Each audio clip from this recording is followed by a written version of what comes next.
Close till I get up. Time is barely on our side. I don't wanna waste what's left. The storms we chase are leading us, and love is all we'll ever trust. Yeah, no, I don't wanna waste what's left. And on we'll go. Assalamualaikum warahmatullahi wabarakatuh. Perkenalkan, nama saya Ria Dewi Octavia, NPM 1962201012, mata kuliah Akuntansi Keuangan Lanjutan 2, Universitas Muhammadiyah Bengkulu. Baiklah, di sini saya akan menjelaskan materi tentang akuntansi untuk operasi cabang. Ekspansi perusahaan tidak hanya melalui pendekatan eksternal dengan mengakuisisi perusahaan sebagai kombinasi bisnis, tetapi terdapat juga pertumbuhan internal, yaitu pertumbuhan yang terjadi di satu lokasi dengan membangun lokasi tambahan. Materi yang pertama yaitu perbedaan antara agen penjualan dan kantor cabang. Yang pertama ada agen penjualan. Agen penjualan tidak beroperasi secara otonom, tetapi bertindak atas nama kantor pusat.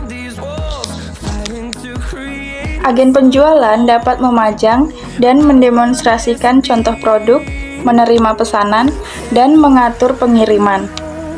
Sistem pengambilan keputusan manajemen dalam agen penjualan dibuat di kantor pusat, dan agen melakukan operasi rutin. Yang kedua, ada kantor cabang. Kantor cabang memiliki otonomi lebih luas dan memberikan berbagai layanan lebih besar dibandingkan agen penjualan, yaitu dengan menyimpan stok barang dagangan dan memenuhi pesanan pelanggan. Dalam beberapa perusahaan, cabang menjalankan fungsi pemberian kredit secara mandiri. Sistem pengambilan keputusan manajemen di cabang lebih tinggi dibandingkan agen penjualan dengan tingkat berbeda antar perusahaan. Selanjutnya ada sistem akuntansi dan entitas akuntansi. Yang pertama ada agen penjualan atau sales agency. Agen penjualan tidak mengelola sistem akuntansi keuangan, melainkan hanya menyimpan catatan yang cukup dalam menjalankan usahanya. Transaksi-transaksi agen dicatat oleh kantor pusat atau home office. Agen penjualan merupakan entitas akuntansi atau badan hukum yang terpisah, yaitu tidak menyiapkan laporan akuntansi eksternal secara terpisah. Yang kedua, ada kantor cabang atau branch office. Sebagian kantor cabang mengelola sistem akuntansi keuangan lengkap. Pengelolaan sistem akuntansi terpisah untuk kantor pusat dan kantor cabang memberikan pengendalian yang baik terhadap operasi dan memungkinkan manajemen puncak menilai kinerja masing-masing cabang. Kantor cabang merupakan entitas akuntansi atau badan hukum yang terpisah, yaitu tidak menyiapkan laporan akuntansi eksternal secara terpisah. Selanjutnya ada akuntansi untuk agen penjualan. Agen penjualan tidak memiliki sistem akuntansi, sehingga seluruh transaksi terkait dengan agen dicatat oleh kantor pusat. Ayat jurnal yang dicatat oleh kantor pusat didasarkan pada dokumen yang dihasilkan agen.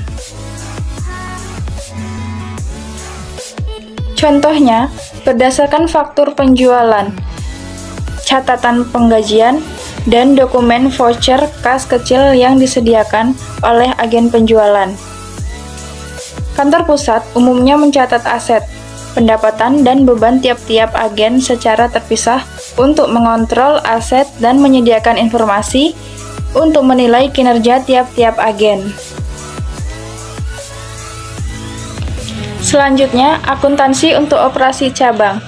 Kantor pusat maupun kantor cabang harus mencatat transaksi yang terjadi pada sistem akuntansinya masing-masing. Walaupun kantor pusat dan kantor cabang mengelola pembukuan tersendiri, seluruh akun akan digabungkan untuk pelaporan eksternal.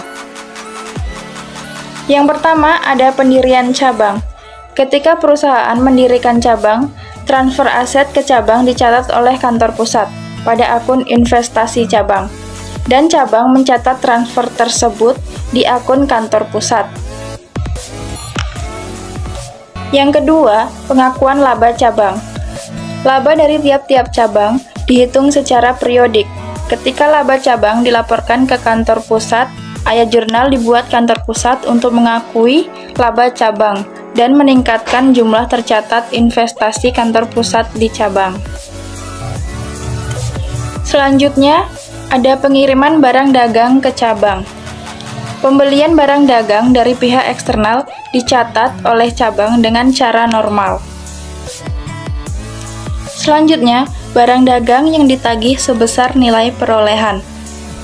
Barang dagangan yang ditransfer dari kantor pusat dan ditagihkan ke kantor cabang dicatat dengan cara yang sama, sebagai persediaan dari pihak eksternal, kecuali dikreditkan ke akun kantor pusat.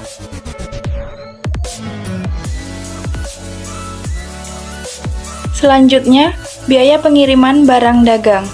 Biaya pengiriman yang timbul atas pengiriman barang dagang dari kantor pusat ke cabang menjadi bagian dari biaya perolehan persediaan cabang.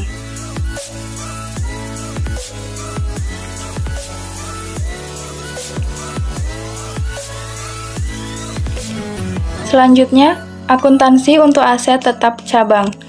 Tidak ada prosedur khusus yang diperlukan dalam akuntansi untuk pembelian aset tetap cabang ataupun penyusutan setelahnya atas aset tersebut.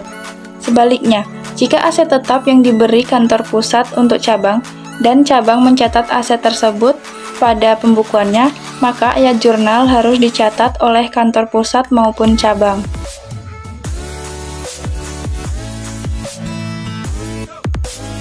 Selanjutnya ada pembagian beban secara proporsional. Kantor pusat dapat memutuskan untuk menetapkan beban ke cabang. Penetapan beban dapat dibagi menjadi 3 jenis, yaitu yang pertama, beban yang dikeluarkan oleh cabang tetapi dibayar oleh kantor pusat.